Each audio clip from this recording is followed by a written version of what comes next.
Well, this morning we have a very different subject than the one last week, or the last lecture, because we are going to explore a field where, for the most part, efforts have failed. We are trying to discover a little more about life, not life as time, but life as energy.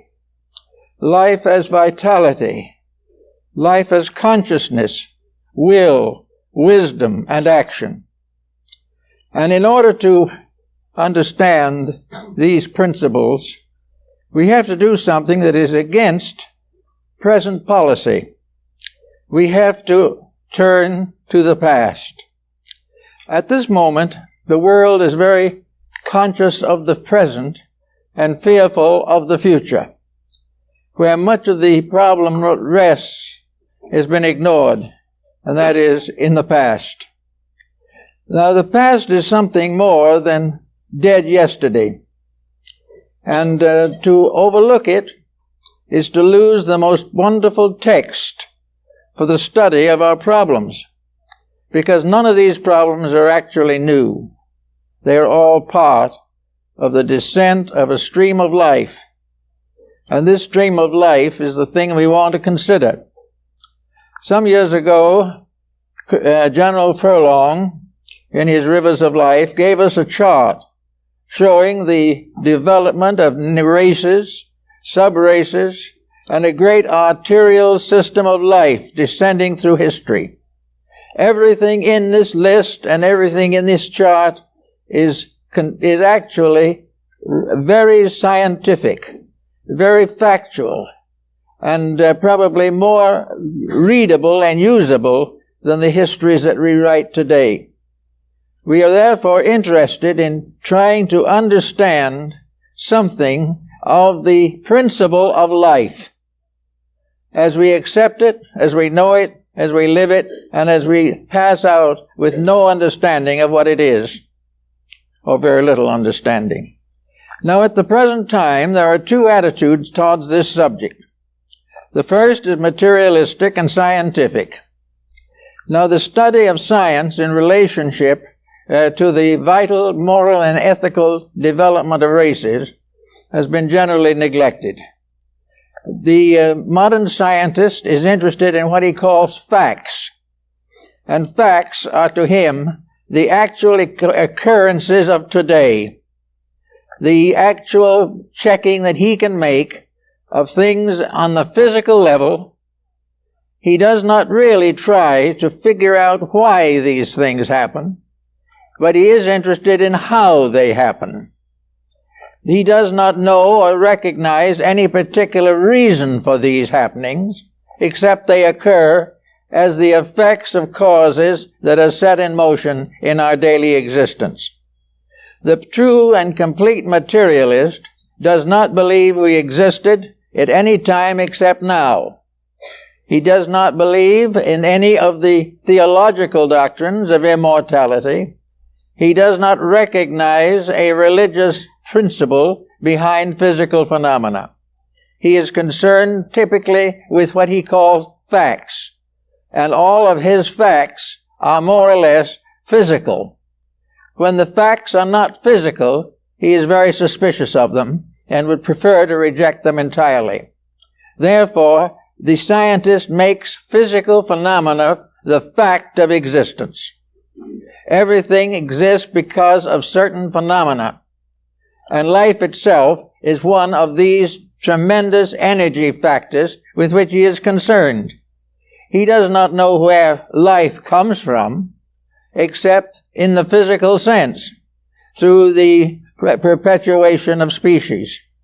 He does not know about the overtones which affect the conduct of human beings, because to him these things are merely passing shadows on the surface of a scientific factuality with which he is completely absorbed. The result is that as far as moral and ethical development is concerned, the scientist has to depend upon another factor if he wishes to develop any of the overtones of ethics. He has to divide his attention and admit the existence of something above or beyond science.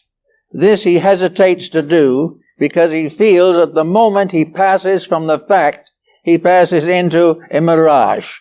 All overtones to him are simply the longings of the human soul for something beyond the physical. And the scientist is very doubtful if there is anything beyond the physical worthy of consideration. Now, on the other side of this coin, we have the religious point of view. We have that of the individual who by nature believes in the reality of the wonderful. He believes that there are principles at work constantly, that life is not simply a drifting along through a mass of physical phenomena.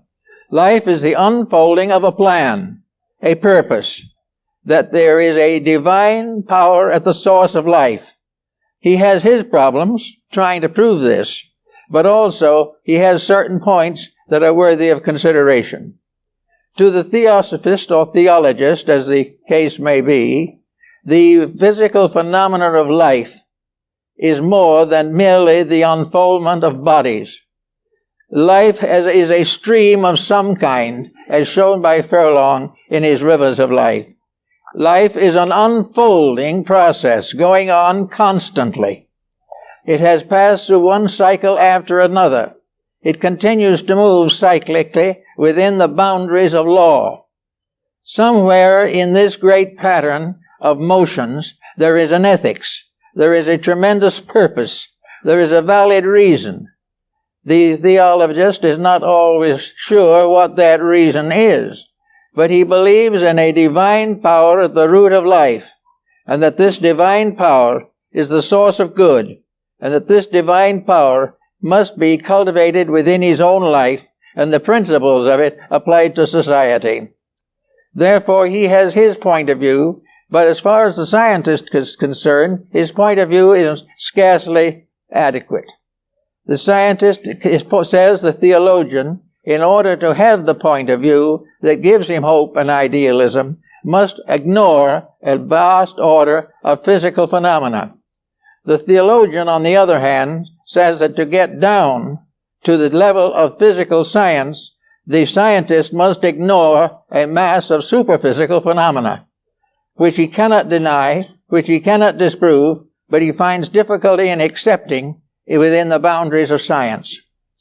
Therefore, we have the scientist as a person actually moving in a physical environment. When he thinks of history, he thinks of physical history. When he thinks of the future, he thinks of a future of scientific historicity. He believes in the unfolding of forms, of the constant enlargement of human empire.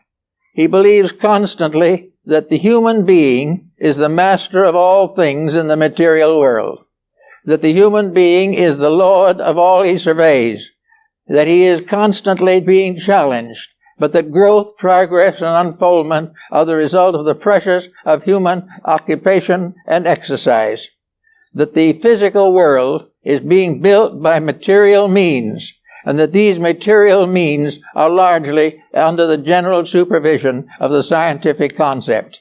The perfectly scientific person, therefore, would be a perfectly lawful person, but he would live within a very narrow rule, a rule of materiality alone, because there's no place in his system for the immortality of the soul or the presence of a divine trinity at the basis or in the foundation of the material quaternary. Now, with these 2 points of view, we need history. We need to take something that is now being generally ignored. In fact, we are almost invited to ignore it. We must not think of the past. The moment we think of past, we become involved in morality.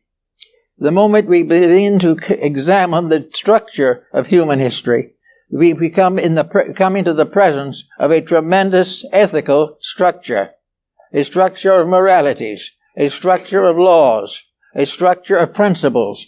Most of these have been set forth in the great religious histories and philosophies of mankind. Now, if we accept the reality of tradition, if we accept the fact that history is a valid instrument of knowledge, and it was one of the valid instruments of Lord Bacon in his Novum Organum, or the new instrument of knowing, we then have to realize that in history we have to study the concatenations of events in a way that we do not do at the present time. In other words, the average person is not interested in the law of cause and effect. He doesn't know why it functions. He only knows that it interferes largely with what he wants to do. And as he goes along his way, that which comes in conflict with his ambitions and his purposes is considered to be unreasonable, or at least unpleasant. So that the person today tries to avoid the challenge of cause and effect. If he goes back into history, he will find 100 empires that fell from the same mistakes that he is making. Now this should mean that history is a valid subject. History should be taught in schools because it is the story of what happens when we do certain things. And we have proof that these happenings are inevitable and immutable. They are just as scientific as anything advanced by science. But because they deal with moral, ethical, or spiritual values, science prefers to ignore them as not provable. Yet they are provable. History is what proves them. And until we can prove definitely that the developments of life on this planet survive against historical mistakes, we have to consider history as part of the story. Now, history tells us that there is a pattern by which all things in this world move. And what Furlong calls the rivers of life. In the Bible, 4 rivers rose out of Eden and made fruitful the earth. Rivers of ethics, rivers of morality, rivers of religion, religions of art and science. All these things are great institutional structures built upon the manifestation of history as ethics. So we look around and we see that certain things always happen. Now we come to a group of people who do not care whether they happen or not. One of the reasons being that they have never studied sufficiently the records of human action and activity to realize the importance of these things. The young person in school today is sort of told that now we are living in the grand age of all things that are wonderful, and therefore the past is made up of a group of primitive wanderers struggling against the advancement of science. This is not true, but this is what the average person is inclined to believe. He is inclined to believe that now is important, that everything should be judged by now. We should judge the TV programs by now. And if we do that, we're in kind of difficult situation. And we must also beware that we must judge nuclear physics by now, and by the building of more nuclear plants. We must judge the result of destruction of our environment by now. Everything must be today. And the reasons why we're in trouble are neatly evaded, because they interfere with our good spirit in doing what we please regardless of consequences. So we begin to study what these things all add up to. Now, when it comes to this point in the view, we have now 2 systems. One believing that there is a principle of good, and the other believing primarily in a principle of skills, or ethical, physical pursuits and progressions. Now, in this, we have to try to study something. Of course, in religion, deity emerges either as a person or as a principle which becomes personalized. We consider deity as a supreme power at the source of life, and that this supreme power has the right and the power and the privilege to cause any series of consequences that are necessary for the fulfillment of its own purpose. Now, just what that purpose is not very clear. Whether this purpose is to prove the existence of deity, or whether it is intended to result in the perfection of creation, is a matter that is still open to considerable debate. For the general point of view is that the will of this power is the perfection of all that lives according to some code of perfection, which at the present time is largely physical. The perfection may call for something better than physical, but the reason for it is the conveniences of physical life, such as, for instance, the end of poverty, the end of crime, and the end of many vices that arise which are against the common good of society. So now we have a problem that goes right back to this concept of deity. Deity is supposed to have been the power that created the human being. Humanity is a projection of deity into manifestation. Why was this projection necessary? This is a question that is constantly under consideration. If we wish to assume that deity is all-powerful, omnipotent in every sense of the word, why did deity not produce its creation perfect to start with?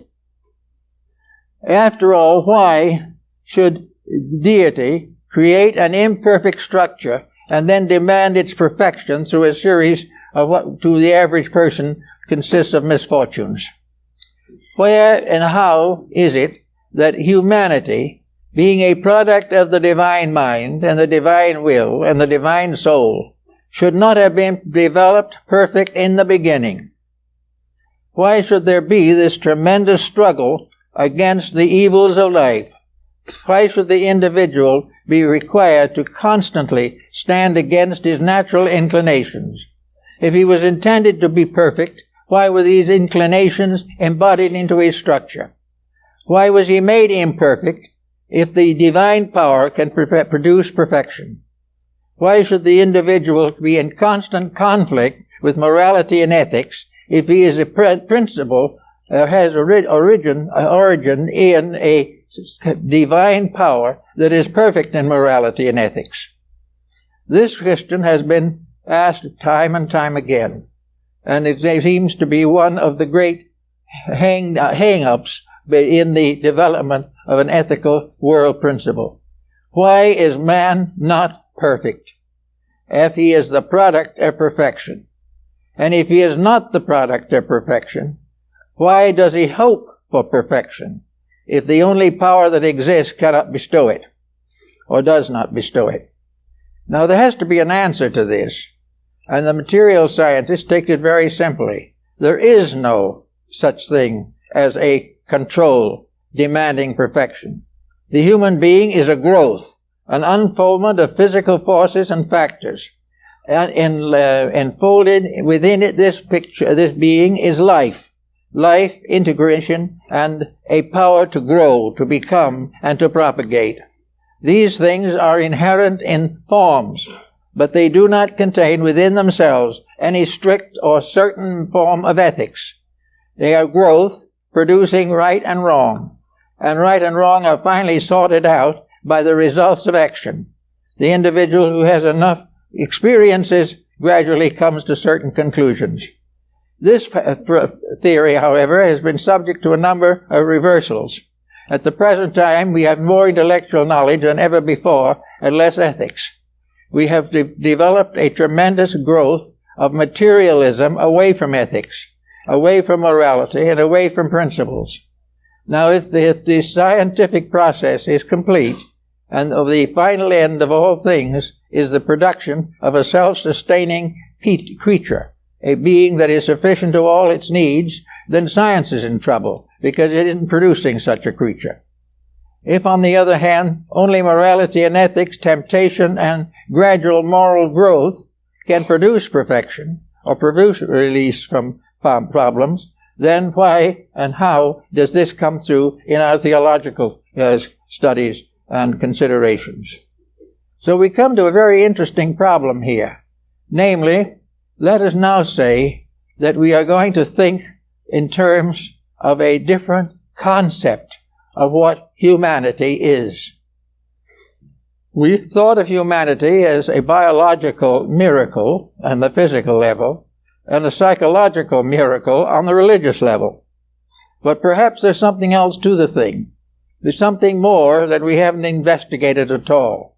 And that is, what is the basic structure of life in this world, or in any other created sphere of life? What is life in this sense? Now, the ancients had another concept of this, which we have generally overlooked. One of the oldest forms of symbolism for life is a river. It is a stream. And in most philosophies of antiquity, this stream of life is flowing out of a cause. It is like a stream rising in a great mountain and gradually drifting down the side of a hill, gathering small ripplets to itself until finally, with a tremendous crash, this stream of life falls into the sea. And this is the great cycle of life, that this is life moving inevitably towards infinite differentiation and finally into ultimate reorganization and reintegration. Therefore, instead of thinking of life as simply an energy in the sense of humanity, let us think of humanity as an aspect of life. That life itself is a forever ensouling power. It is continually unfolding itself. And this great stream of life, which we call humanity, is one tremendous entity. An entity which is, according to some of the Hindu philosophies, composed of nearly 60 billion single entities. That what we call humanity is a vast energy, a vast concept and complex of motion, life, integration, and power. That what we call the human being is a member of this great society which we call humanity. Humanity is one structure, one being, one substance.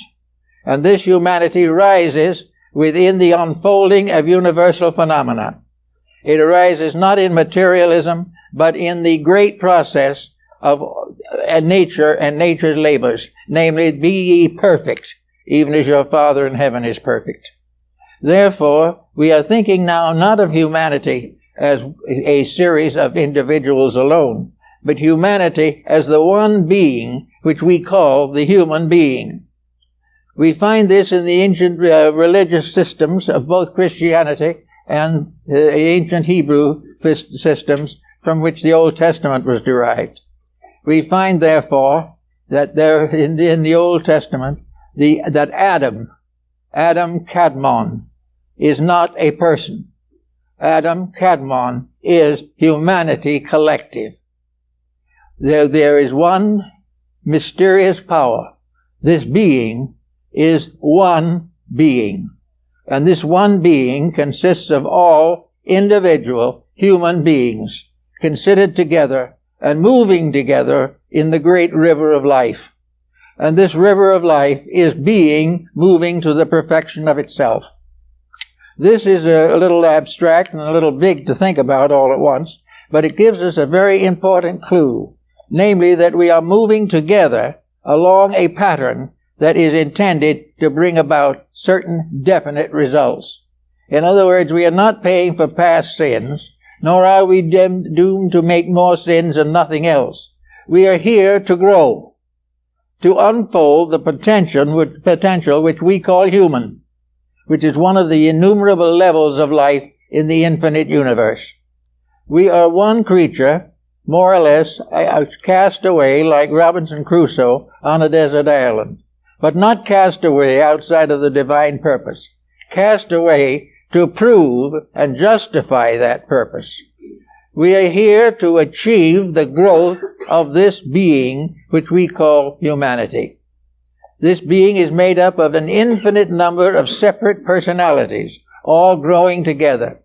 This great being which we call the humanity also breaks up within itself into a number of races, sub-races, and divisions, all of which are part of one structure. This one structure being a level of growth in the universe, a level that has become part of everything, just as much a justified fact as the development of solar systems, or the development of planets, or the development of various continents on planets. These things are growth symbols, and humanity is an entity growing. One entity, made up of an infinite variety of individualities. This was the point that was made by Herbert Spencer, that man is an infinite variety. And when we think of man, we think of mankind not as a person, but as the person, composed of all the individual members of the human life wave. Humanity becomes, therefore, a life wave, a life motion in space, a life principle with which we must all become more and more aware and properly informed. This one principle, therefore, is not here to be punished. It is here to grow. And the symbol of that growth is simply a child. A child is a symbolic unit in this great process. The child is not born to suffer. The child is not born to make mistakes. The child is here to learn through trial and error to develop the potential of itself. In other words, by growing, the individual overcomes the stasis which we call inertia. Everything in the solar system is growing. Races grow. Nations grow. Nations and races break up into subdivisions. They can pass through all forms of temptations and problems, such as a child growing up. And this child is not going to be stronger by having temptation removed, because this would be contrary to the production of a mature race, a race capable of taking its place among the great galaxies which populate space. So we are part of the population of space. We are part of a plan which we don't know the end of, and probably will not for a long time. But we know we are growing for a purpose, that this growth is proper, natural, and if resisted, can be the source of complications. The moment we resist the motion of becoming better, we loose all kinds of sorrows upon ourselves. The child is not punished in nature simply before ignorance. It is presented with means of overcoming ignorance. But if it refuses to accept this information, the child may pass through a series of very trying experiences, not because anyone hates it or anyone wants to destroy it or that God has forgotten it, but because growth is the great reason for existence, whether it is in space, in the family, or in the world. These things are part of a great unfolding order of life. And this unfolding order of life is the thing that is important. Now, when the scientist says we should forget all about history and forget all about the past, he deprives us of a great textbook of experiences and their consequences. There isn't a single problem that we face today, except possibly nuclear physics, and even that is questionable, that has not already been faced. We know very much what happens to nations that drift away. We know what happens when a society loses its ethics. We see the ruins of the past, and in every case these ruins stand for the misuse of power. Generally speaking, every nation has gone down to disaster, like every individual, through selfishness, through lack of self-discipline, and for ambition to power or wealth. They've all gone down from that cause. So we very carefully avoid mentioning that cause, because it would interfere with the prosperity of the hour and might tempt us to improve ourselves. If this temptation became strong enough, we might become a comparatively intelligent race. And that, in turn, would be a great distress to those who want to exploit us. But these things are not God punishing us. They are the laws of life, the simple principles of integrity asserting themselves over the various ambitions and vicissitudes of human nature. Therefore, we live in a reasonable world. We live in a world in which all things are growing. We are living in a world in which cooperation is inevitably necessary, but we are still struggling desperately to maintain competition. We are definitely in need of one religion, but we are afraid we might get it. And instead of working towards it, we do everything possible to keep the barriers up, to cause various denominational intrigues and ambitions. Everything that would tend to solve things, we are afraid of. And yet we have to face these things that are right. And the power of destiny, as it was known to the ancients, is the power that says this is going to happen. No matter what we do, we are going to grow. And if we grow the easy way, we can have pleasant gardens and a pleasant life. If we decide to grow the hard way, we will have war and strikes and conflicts and plagues and various inquisitions, as long as we resist the natural law of life. In other words, what we call our environment today is our school. A great moving mass of life with a certain specific destiny, humanity, an entity in space, a collective. Well, we have human collectives, then we have another collective, the animal collective. We have these units are vast entities representing laws of living and levels of existence unfolding in one magnificent environment. And this environment is suitable to protect them all, fulfill them all, and bring them all to the perfection of their purposes. That stands between, which is ego-selfishness, which is a desire to compete for power, when there can be only one power, and that one power is never on the side of exploitation. The one power to be one is real. Anything to divide this, break it down, and make difficulties for it is illusion. So now we can clear the purposes of life and realize that the universe is not run by despots. It is not run by deities that cast off suns in front and moons behind. It is a great integration of unknown origin, but of absolute honesty and perfect intelligence and infinite love. These things are the great realities, and these are the things that were predestined and foreordained before the beginning of the world. And the only way we can get out of our present difficulty is to begin to move as a unit in the direction for which we were intended to move. Now, because humanity is made up of many different groups, we also have a series of subdivisions within the great structure of humanity. We have racial subdivisions. We have various types of psychological differences. We have religions as units. We have all kinds of unities within the one great unit. And all of these unities within the one are compatible. And until we find they're compatible, we're in trouble. We're going to be in trouble just as long as we fight each other on any ground. Because actually, whether we know it or not, the one that fights and the one who is fought is part of the one that never wants to fight or never wants to be fought. In other words, we can afflict no one but one of our own kind. We can affect nothing detrimental except by injuring the great unity of ourself, this unity of the human being. And we have got yet to learn the idea, the real principle of the brotherhood of man. We have to realize that the great power behind things, it wants this civilization, this culture, this great world order to succeed.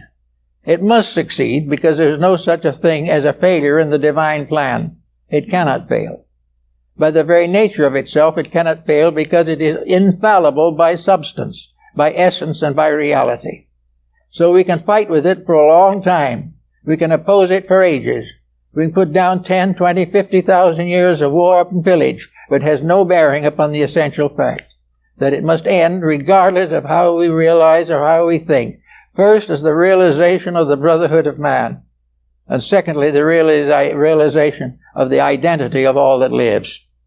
These principles become a solution to the constant pressures of our day. Now then, when we go a little further into this matter, we begin to study the various effects of life upon these points. Now, finally, if we consider this vast unity as one, which it is, the Adam Kadmon, the one that is made out of the stardust, then the other mind, a small one, the physical atom, so-called, ADM meaning in Hebrew a species or a kind, not a person. Then we have the problem of this little atom. And this little atom is ourselves. This little atom is each human being, because each human being is a galaxy. Within our skins and in the various structures of our body are as many worlds, planets, and mysteries as anywhere in space. We have an inner space that is filled with life, just as the space in which we live. This space lives in us as we live in it.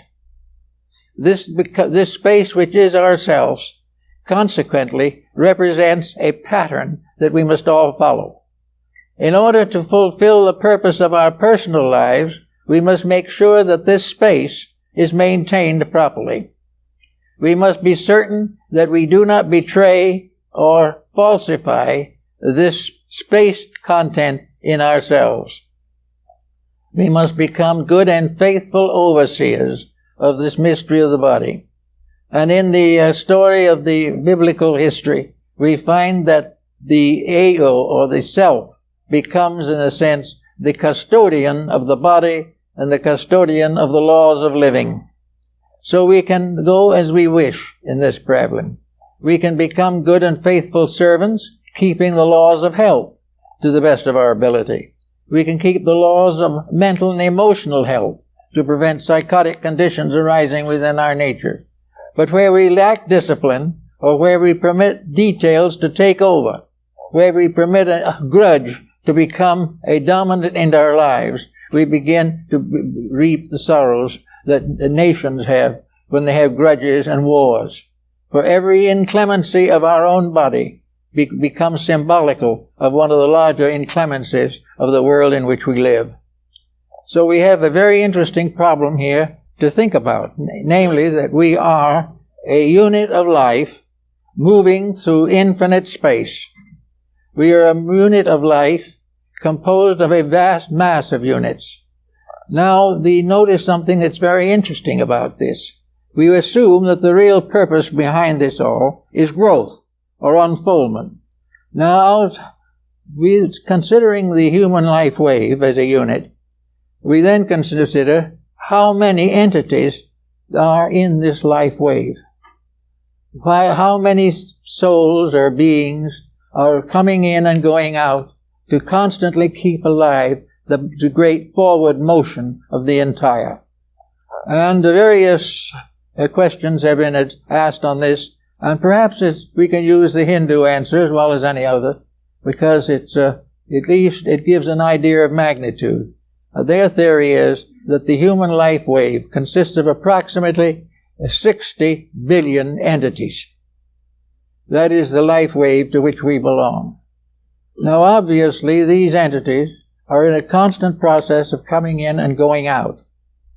They are here all the time, only a fraction. The same might be true of the problem of the unity of humanity as we know it. There are human beings born every moment. There are human beings passing out of life every moment. But humanity moves forward steadily, gradually increasing in number. The population of the planet on which we live, the human population, 2,000 years ago, was less than 200 million for the whole planet. After that time, it began to increase. Now, does this increase represent more entities? No.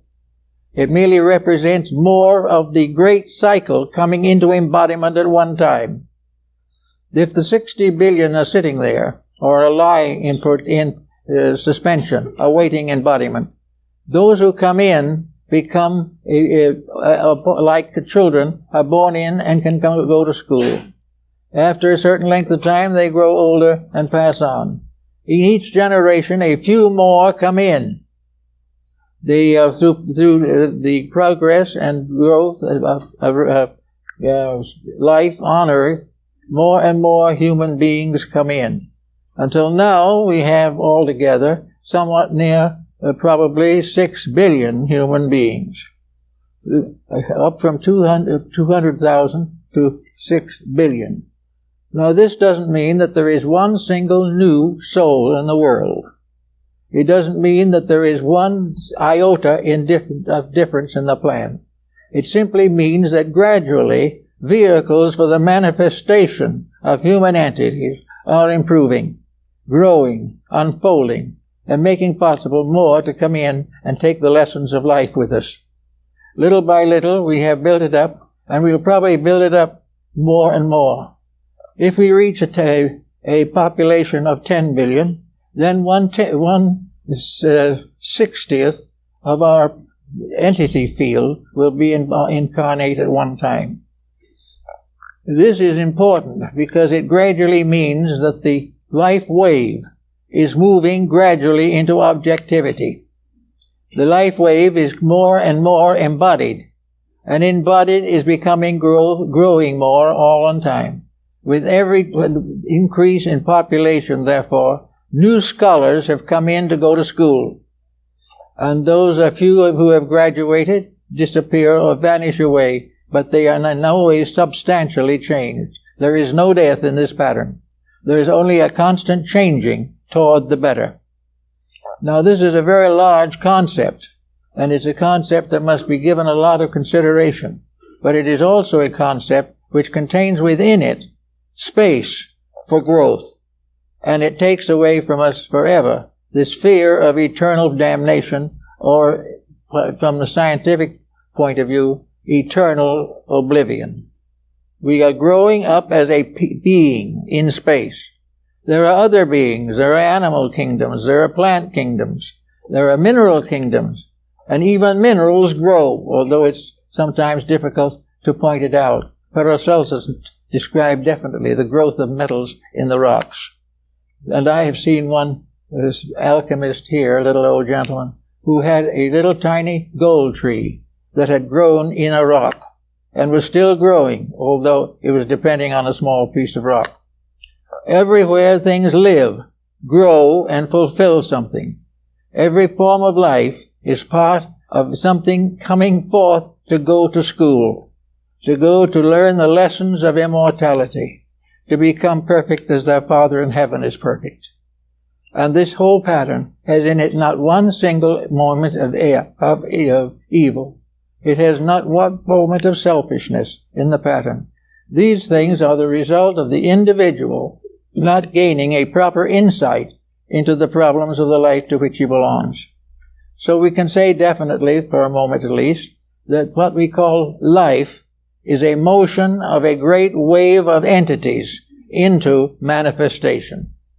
That these waves of entities are everywhere in space. That we are by no means the only one.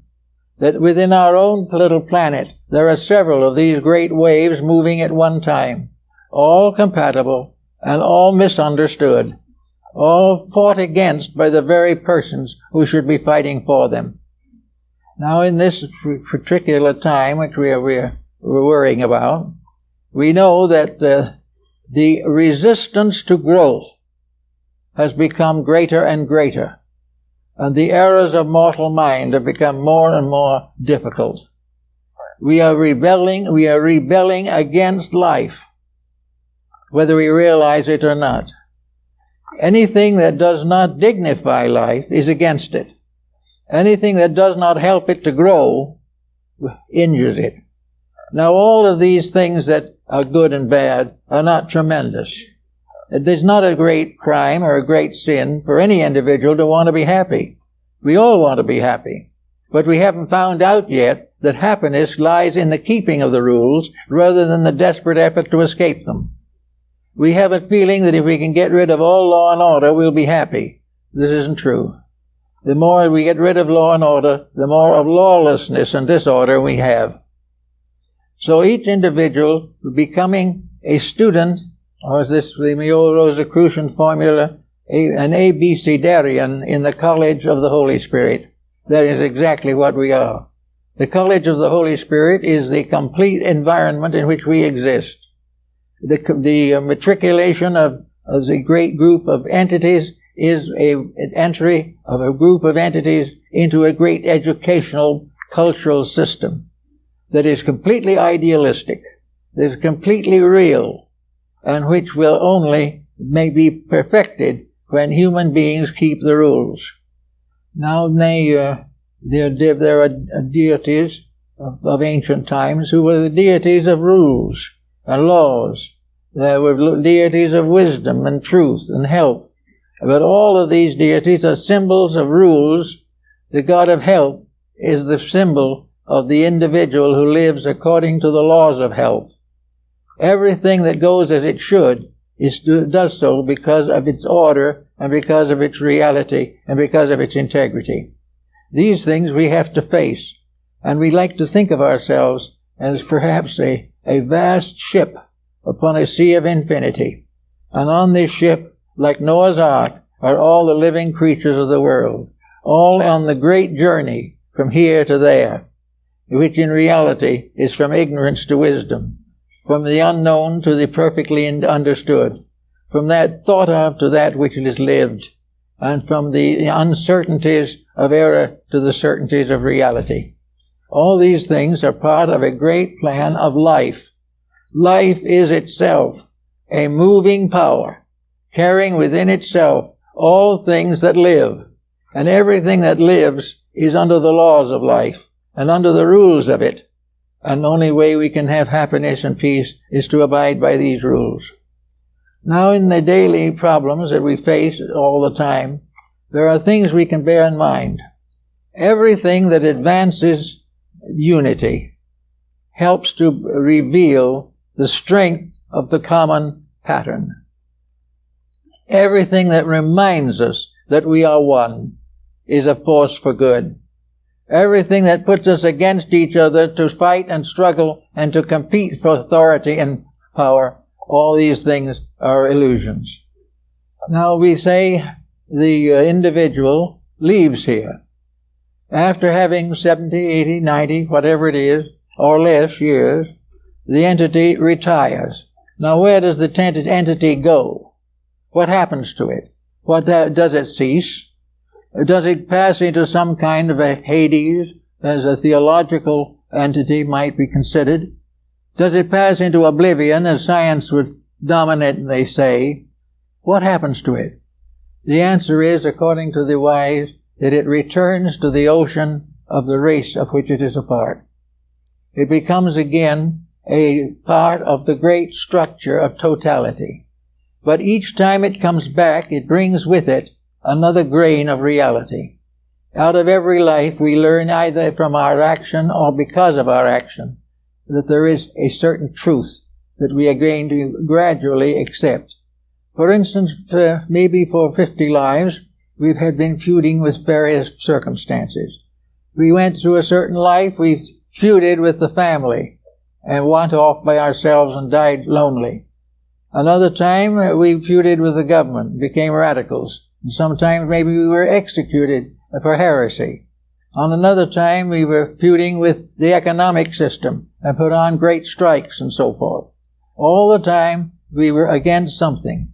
And that being against something kept bringing us back because we hadn't learned the lesson. The more we fight, the more certainly we'll come back.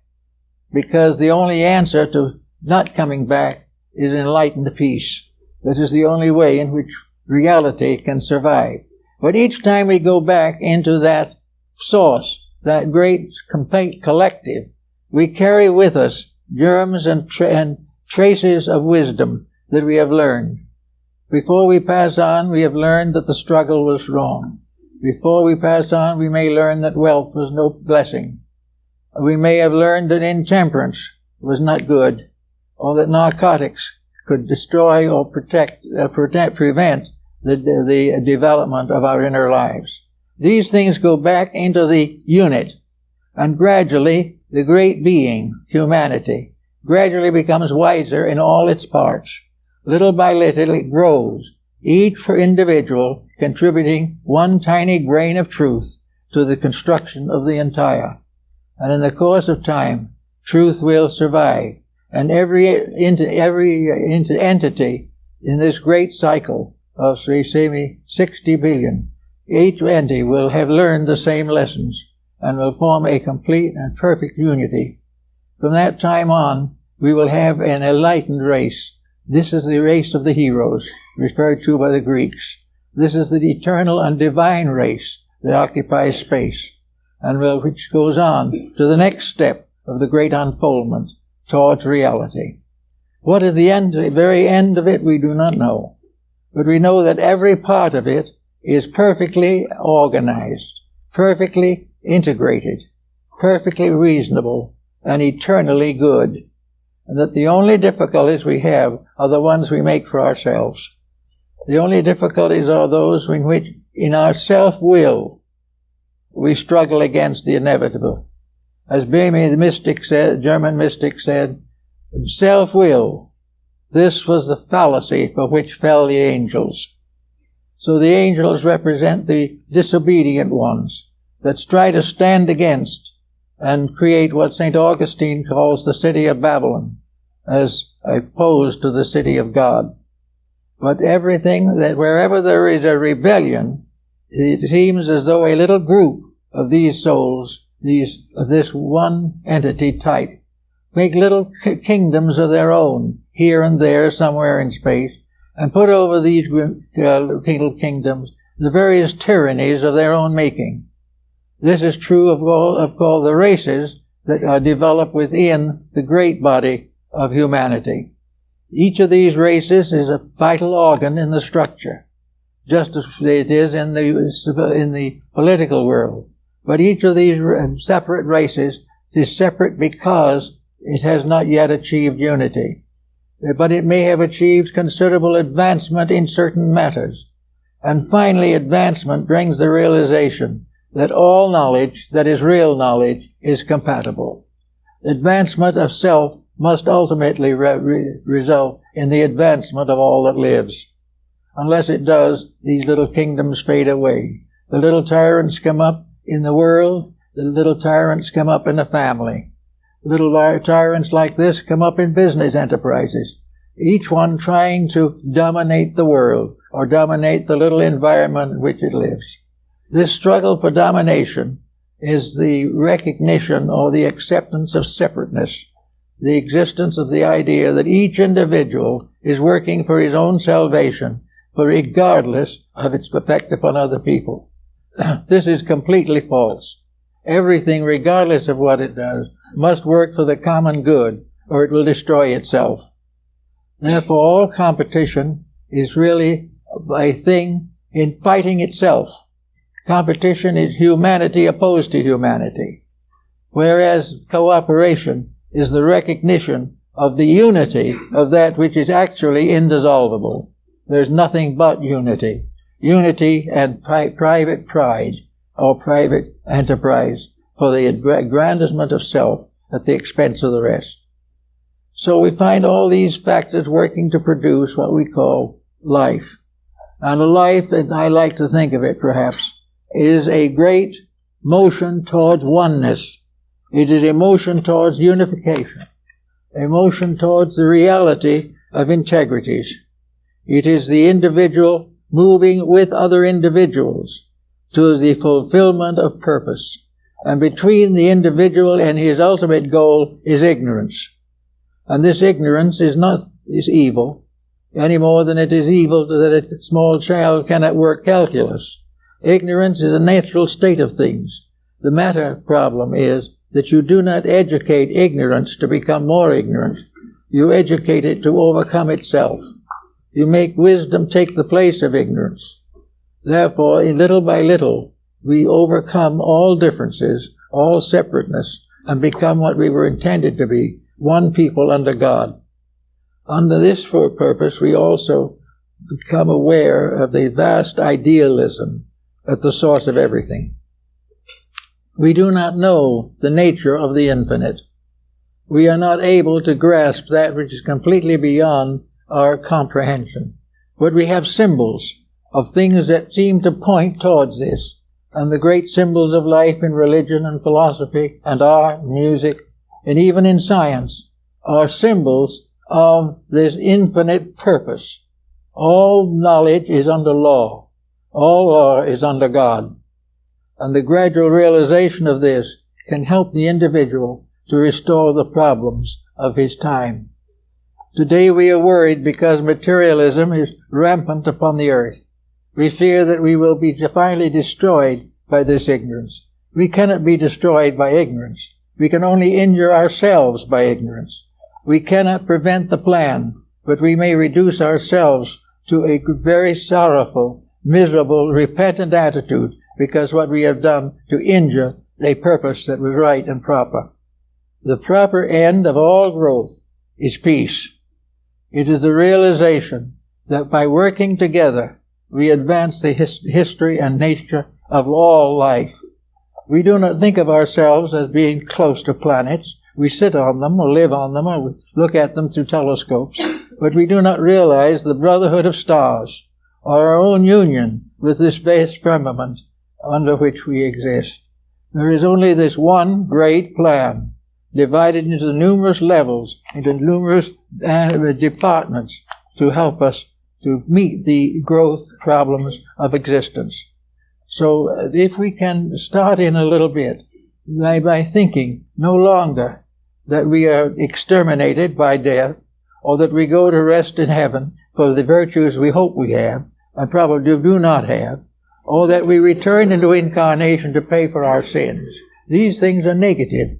They are interpretations of great truths, but the interpretations are not right, not proper, therefore do not have a validity. They're less. By misinterpretation, we create empires, and these empires fall. By proper interpretation, we create empires, and empires live. Therefore, everything depends upon building with the law instead of against it. There's no more rebellion against truth, but only a fading away from error and a recognition of the sublime dignity of the truth that we should be recognizing at all times, so that we have no more the problem of primordial sin. Sin is ignorance. Ignorance is inevitable to the newborn child. It doesn't know, but it contains within itself the potential of knowing. Sin may be part of the life of millions of human beings today, but this is not because it has to be. It is because they have not as yet released the constructive powers within themselves. Therefore, education is not really a cramming on of sciences.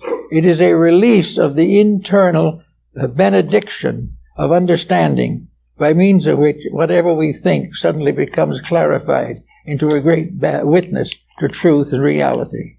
All these things become essential elements of a great system, a system in which there is no failure, a system in which there is no punishment, except the individual who finally has to admit he's made a mistake and is very greatly humiliated thereby.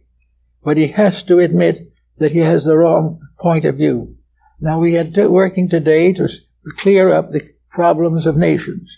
We are trying to find some way of bringing peace to nations, but it must not interfere with our private enterprises. We must have peace, but we must not in any way interfere with the accumulation of wealth or the building up of power. We must have these good things that we want, but we must not change ourselves in any way to deserve them. So what is the result? An impasse. Error cannot survive. Good has not been brought into focus, and we continue day after day to fight between selfishness and truth. And up to now, truth has been coming out second best, because we are too concerned with the little things about ourselves. The things we haven't remembered, as is found in some of the Indian philosophies, is that there is only one of us. The human race is one being. If we cheat anyone else, we are cheating only ourselves. If we destroy something or someone else, we are destroying a fragment of ourselves. Every evil afflicts mostly the individual who causes it, because it releases into action negative factors which will help to destroy all the purposes of life. If, therefore, we can imagine ourselves as a beautiful stream of 60 billion souls shining in the light, a beautiful dream or a beautiful structure, coming down from the great mountains of infinity, making the land fertile, and finally flowing into the sea, which is the mother of life. And from the sea it is picked up again and carried to the mountains. And it goes on and on. And this is the essential burden of Taoism. For in Taoism, life is like water. And it is under the control of the power of the sun. And it is this that causes it to rise, and this is what permits it to fall. But this constantly going on results in a world beautiful, verdant, well-ordered and beautifully maintained, until the human being comes in, pollutes the water, destroys the air, and tries to achieve his own particular purpose at the expense of nature, or one being, until finally the great purpose is temporarily thwarted. But the law is such that no matter how much many mistakes we make, we cannot win with mistakes. Nor can the mistakes destroy us. They can only humiliate us. They can only restore our final faith in the realities of life. They, in the end and in the purpose of things, they are good, even though we have trouble facing them when they occur. So we let us think of life, therefore, as a great stream of eternal power, the very lifeblood of deity, the infinite of space, that which is unconquerable, that which is inevitable, that which is eternal. And in this flow all the races, nations, and peoples of the earth. And they're all flowing eternally toward unity with truth, unity with beauty, and unity with love. It is only our own selfish self-centeredness that breaks us all up into wars and camps and political systems and conflicting psychological entities. There is no reason for these things.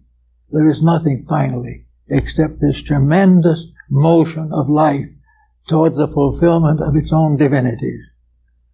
Now, when this divine life finishes itself, when we finally come to the point where all of these entities have unfolded the potential which is in them, what happens? Then, according to mythology and legendary, we give birth to another race of gods, another race of divine beings that become the parents of worlds, the parents of systems, and take their place in the great hierarchy of eternal growth that goes on forever, beyond the stars, beyond the horizons, beyond the infinite, beyond the galaxies. There is nothing. We do not know what lies beyond. We do not know the infinite good, because we have not achieved the finite good as yet. But it's coming, it has to come. And in the fullness of time, we will see that we are one being, flowing through time and eternity to the fulfillment of the purpose for which we were intended. We do not know exactly what that purpose is, but we know that that purpose rests in the mind and heart of the deity at the source of life. The principle at the source of life ordains that we shall achieve and shall become co-workers with the angels and the archangels in the forming and shaping of destinies for worlds as yet unformed. It is a great system of eternal growth, and we should be very glad, because there is no place in it for the infirmities of failure. They are all instances in a great success, and we must view only the great success, and let that be the will of the power that we seek to serve. Well, I guess that's for the moment.